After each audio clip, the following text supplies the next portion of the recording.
Good morning, everybody, and a real pleasure to be kicking off day two of the Congress. It was great to be in your virtual company yesterday, many of you, and many of you may not know who I am. Some of you will have met me last year in the sunnier climes of Portugal when I came across to meet many of you for the first time. But my name is Tim Munton.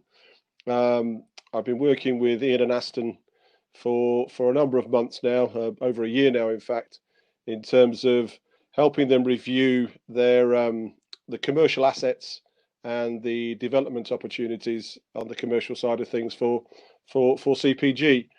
Um, and As Aston just mentioned, over the last 8 months, particularly during lockdown, etc., it's been great to work alongside him, Ian, and Tom in working to align, if you like, the commercial opportunities alongside the collaboration and digitalization project. Um, and a lot of that is going to come out in the presentation that I'm going to take you through now. And then at the end of the section, we'll obviously, as we did yesterday, set two or three sort of discussion points really to share with you and to sit in our breakout, talk through in our breakup groups. You could move the slide along, Tom, please.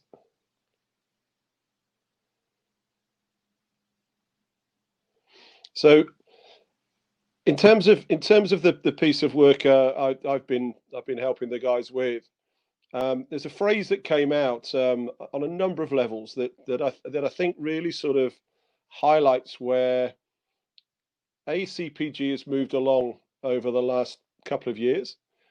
Much of it, if you like, the forced change, but in many ways, as we all talk about, it's a real opportunity. And one of the phrases that best tells me that, if you like, is I've heard a lot of people compare CPG or PGAs of Europe pre the change and the now. And in the past, one of the phrases that I've heard from a number of different areas is that the PGAs of Europe was a small office next to the big office, and in many ways that didn't do justice to the value and the sort of the caliber, if you like, of the organisation, the strength of the organisation. For me, CPG absolutely is, and more so now than ever, a major stakeholder in the game of golf. And also, very, very importantly, CPG members and your members, i.e., the PGA pros, really are a major influencer of the golf industry, particularly obviously in Europe. And like I say, over the past 12 months, I've been working alongside Ian Aston and Tom to sort of put this into context. Now, the next few slides just sort of highlight some of the key areas that we've identified and been working on. And as Aston quite rightly said, most importantly, we're intending to launch an action in the first quarter of 2021. Next slide, please, Tom. So just this slide just summarizes sort of some of the key points, all the key points around the new commercial direction. And what is it that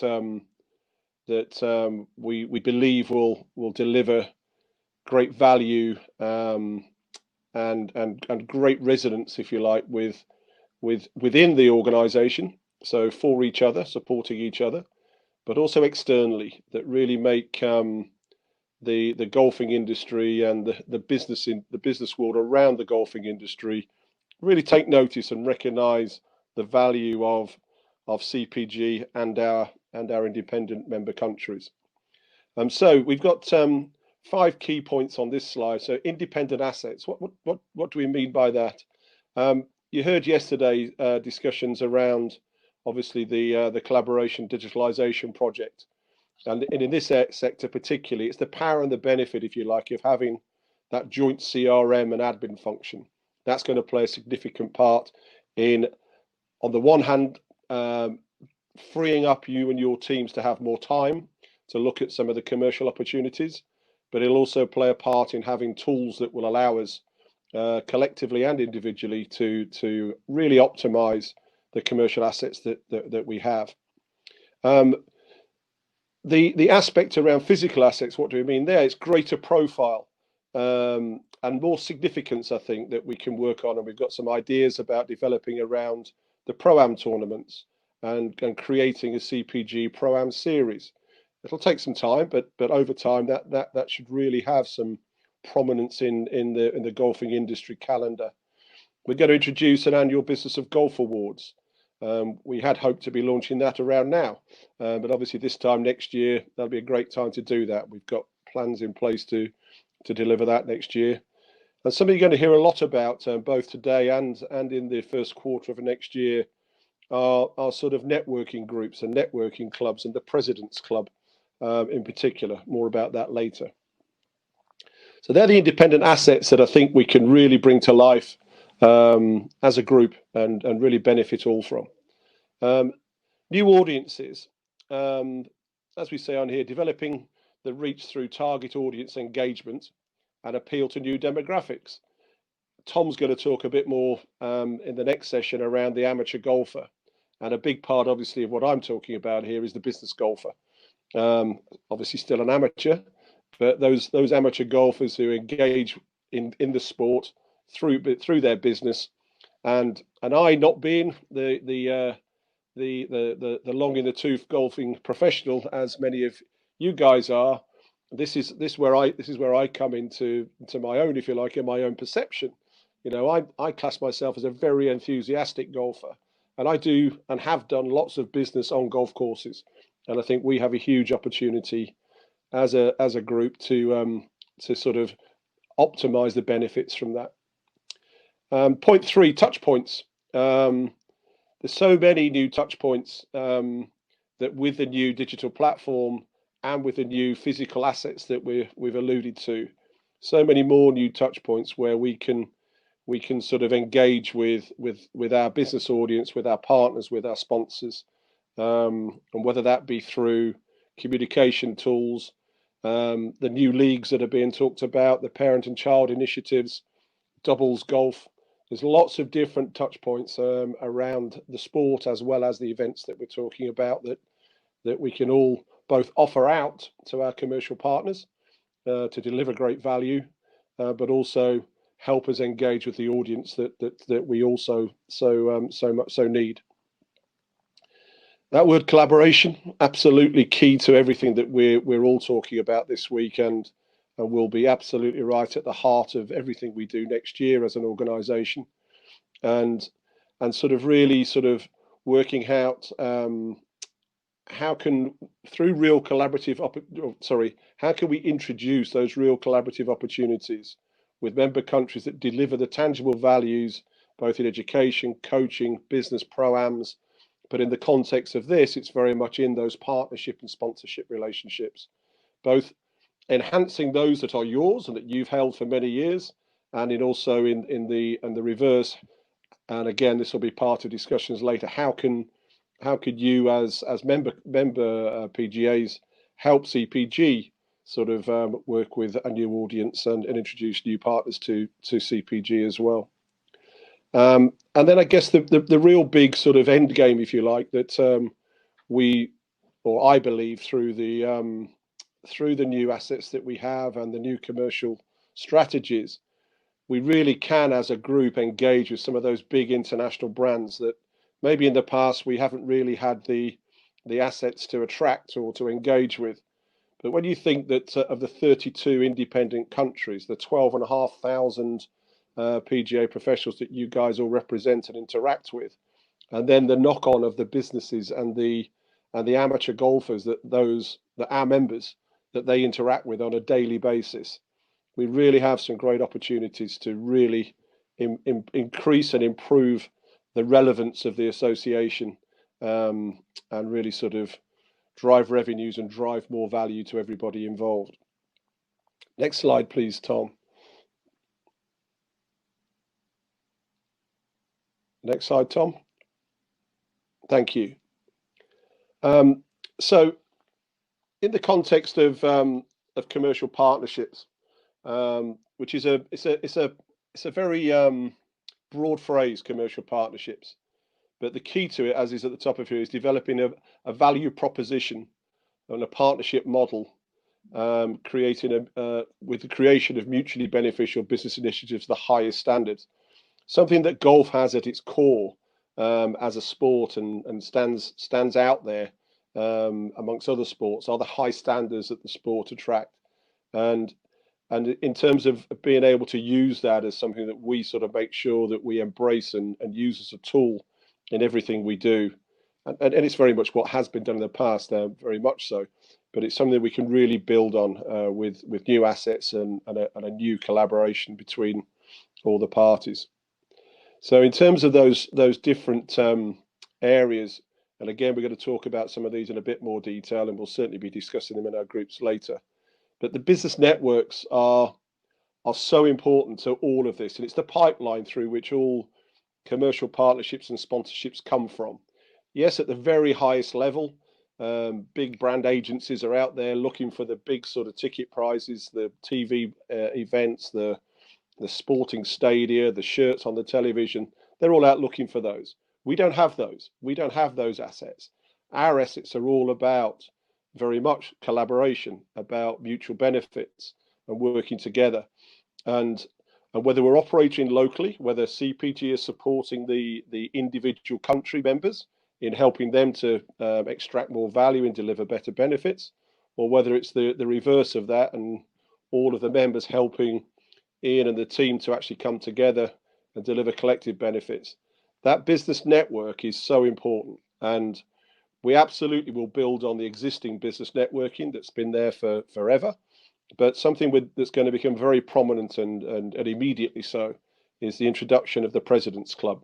We'll share some key collateral with you all immediately after the Congress. But the President's Club is about attracting those senior business figures, and sometimes it's the high net worth individual passionate about the game of golf, who they're not only investing and looking for great returns for their business, but they genuinely have an interest in the sport. So we want to embrace them and give them good reason to work with and support CPG as a group, but also their country members as well. So President's Club is going to be a big part of what we do. There is a new sort of suite of commercial partnerships that we've worked on and evolved and developed. And they very much sort of recognize the different levels at which different brands and different organizations will want to interact. So rather than in the past having a real sponsorship-led proposition, which had a pretty much standard value apportioned to it, and it was mainly around relationship and introductions and supporting the association, we're now able to offer a whole suite of benefits and engage with businesses at different levels. And if a company budgets or aspiration to share with golf is at the lower end of the spectrum and they have a €5,000 budget, absolutely, we want to engage with them. We want to help them grow their involvement from a sort of starting point at that and come through. But if that's their area, that's fine, and we deliver great value, and we can deliver great value in that space.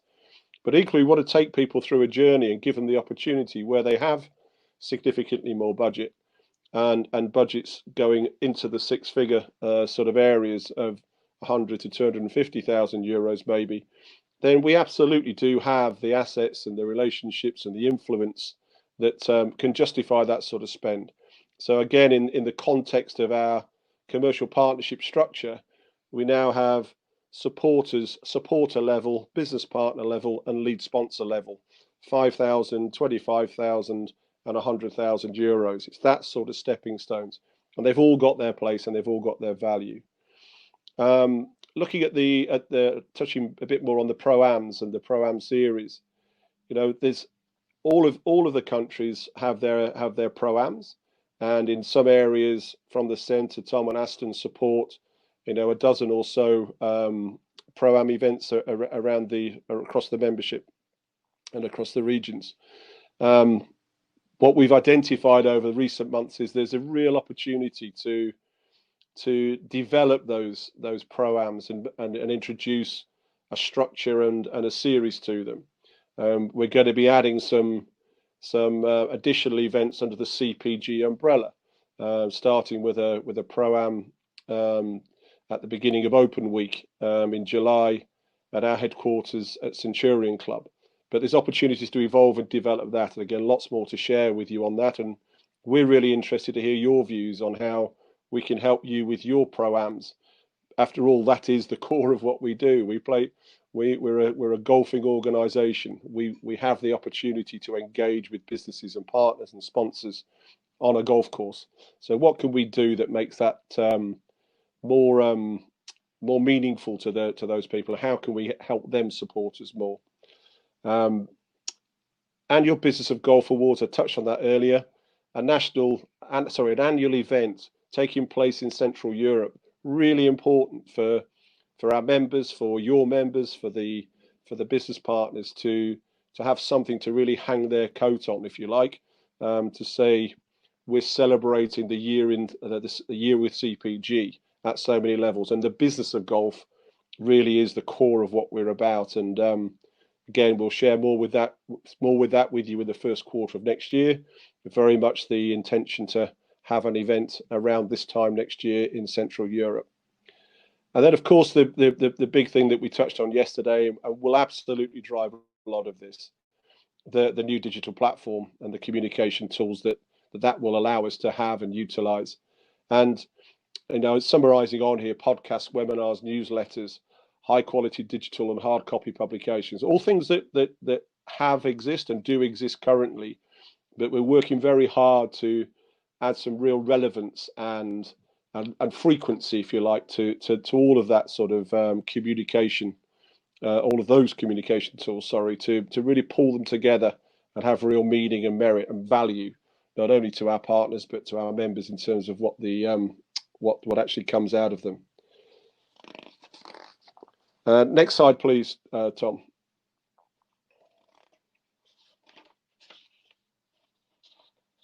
Next slide, Tom.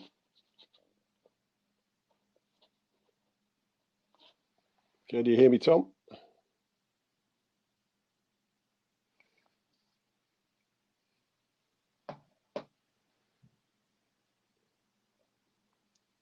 It's a real hard one, this. If anybody can let me know that you can hear me, because Ian did explain to me this is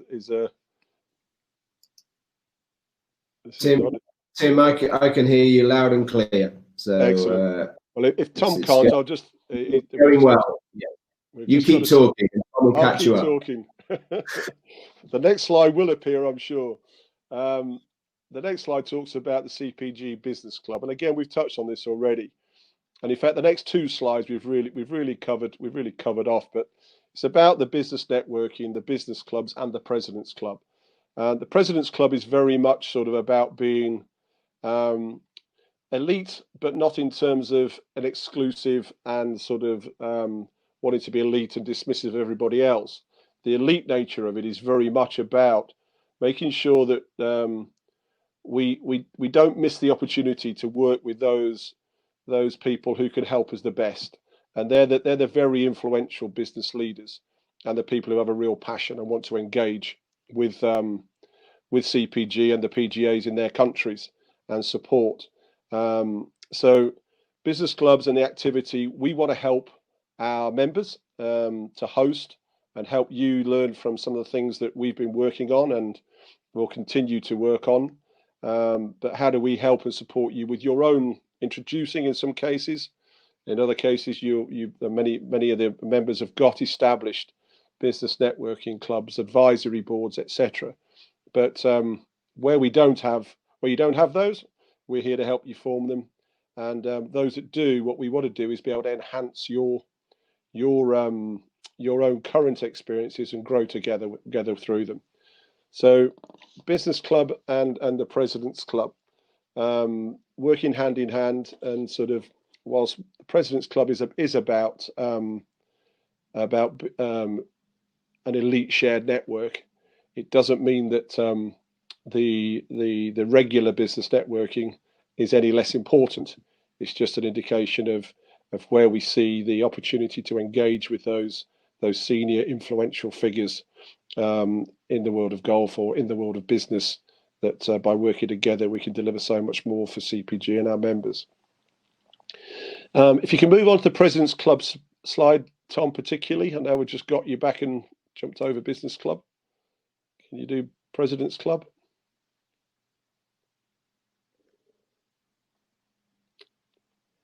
No, stuck again, but I'll just run through some key points about the President's Club. The key about the President's Club is because of its elite nature. It's very much about sort of an invitation to key people that we really want to engage with, and we'd be very grateful for their support and their engagement. And it's also important that it's representative of the whole membership. And so we sort of have a sense that circa 300 members is probably going to be where this membership will sort of peak, and that'll take 18 months, 2 years, I'm sure, to get to. But the principle we want to work around is the team in the centre will be focusing on the key commercial partners and having the CEOs of those organisations engaged in the President's Club. But then the core of the membership, we really want to work with the members to attract and appeal to the key business figures in your countries. And so two parts to this. One is we very much want to share in the benefits from it, but at that level, it is important that you share in the financial benefits of the membership. So this membership is going to be a €5,000 per year membership. Some great benefits, and again, we'll share those with you. But those countries that introduce people from your networks, then it's only right and proper we share that €5,000 with you. So the intention there is that €2,500 would be retained by the country to support you and your business developments and maybe some of your own networking events, and €2,500 would come into the centre to cover the cost of administrating the benefits of the club. The other key point to sort of mention, that I've sort of jumped over having missed the slides, is why the President's Club. And when we were discussing sort of the importance of having this very sort of influential networking group, we would talk about all sorts of different names. But it was one afternoon in the office with Ian and Aston that we happened to talk about the presidents of the CPG and formerly the PGAs of Europe. And when you look at the caliber of people that have led this organisation, in their own way, they make that statement for us. And we were delighted that Pascal was supportive of the initiative of this and has agreed to, in his role as honorary president of CPG, to also be the inaugural president of the President's Club. And it's something we want to do. It typifies the high standards of the organisation and the influence, if you like, that the people and the organisations have within the game of golf. So that's why President's Club, and the absolute intention is that the highest standards are maintained. Great opportunities to meet with your peers in sort of luxury, elite, exclusive environments where not only will they be able to support CPG and the PGAs within Europe, but they'll also be able to support each other and business network for themselves. Just scanning my notes now, I've got them back up. Touched on I mentioned advisory boards earlier in one of the areas I spoke about, and those advisory boards in some countries are absolutely the core to the commercial relationships, and we know they are. And maybe in some of the groups later, some of the shared experiences will come out. But in our research and discussion, and in discussions with some of the members as we talk this through, those advisory boards and the people who sit within your countries, they're exactly the sort of people it would be great to introduce them to the benefits of the President's Club, and also introduce them through the President's Club into the broader benefits of the whole organisation.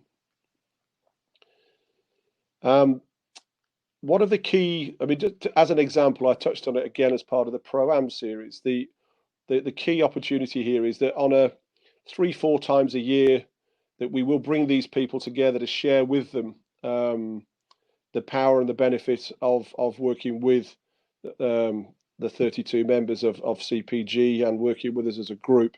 And the Pro-Am at Centurion is one example. We are in discussion about another event in Paris with Pascal, which will be very special as well. It's having those 3, 4, 5 events a year that will just bring people together for a day or 2 days of golf and events where they can share best practice and support each other. The next slide, please, Tom. I think I've gone through this. I've done this. The next slide is about the Pro-Am series, which I've touched on enough, I think. I think the core of it we've touched on and explained that there is an opportunity to really enhance what's already there and bring together more meaning and more benefits, not only to partners, but also to our members. Make those bigger Pro-Ams more valuable and enjoyable and relevant to our members as well. One thing that goes on to the next slide, and while Tom's finding it, I'll introduce it because it's the bottom slide, the bottom point of the Pro-Am slide, is fundraising. One of the big areas that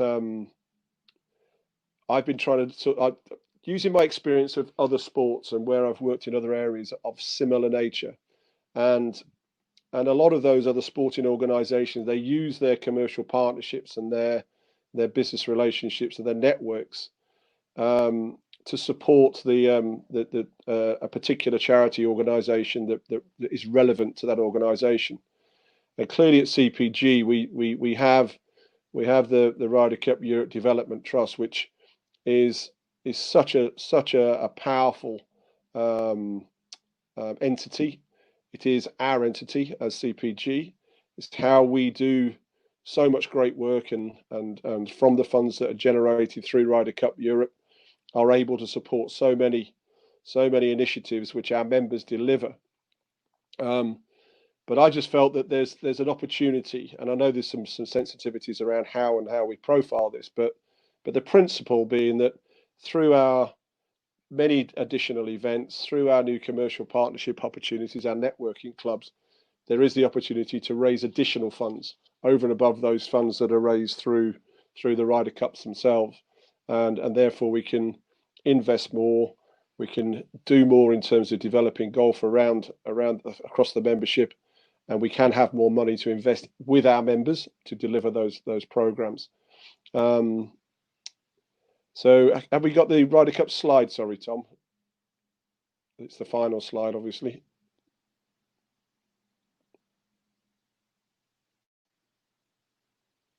Thank you.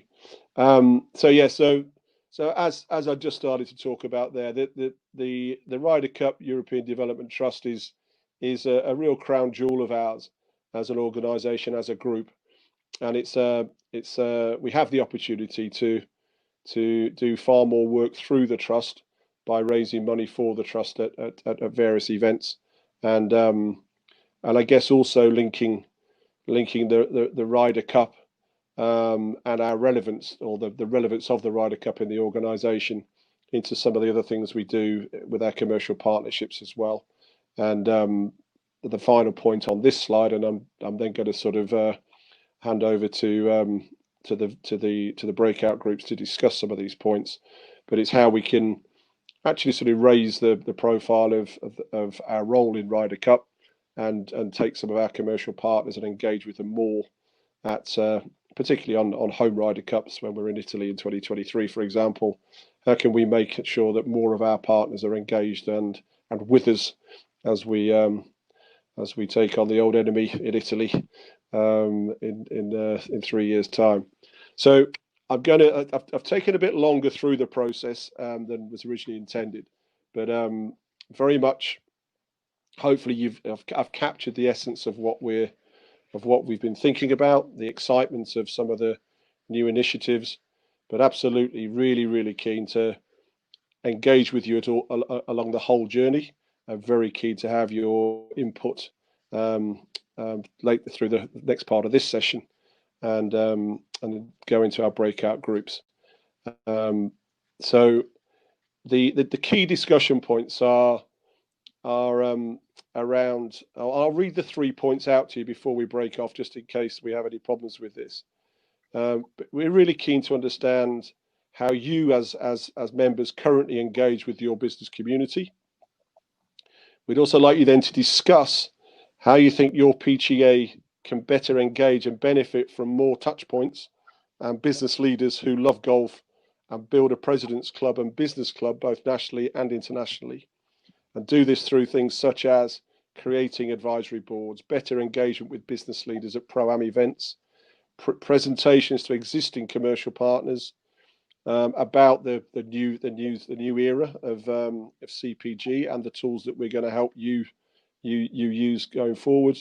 Development of bespoke events and communications, so things that you want to do in your countries that we can support you with, and then just the overall how do we all work better, work more collaboratively to increase our networking opportunities.